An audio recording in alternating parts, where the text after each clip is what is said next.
Hello there, I will show you to solve the problem with Ubuntu 24-doc problem.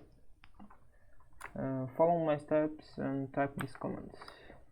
First, install the gnome-session.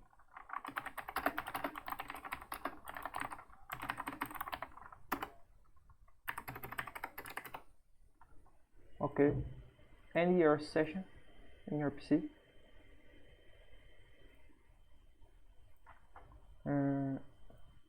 And your screen looks like this, and select this icon and gnome-session or gnome. Okay, open your terminal and install the shell extensions.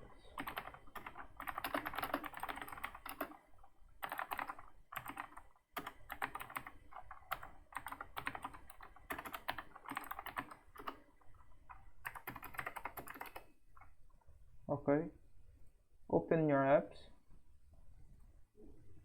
and search this icon. Open it and select the Ubuntu dock option. Look, the dash dock is working now. Thanks for watching.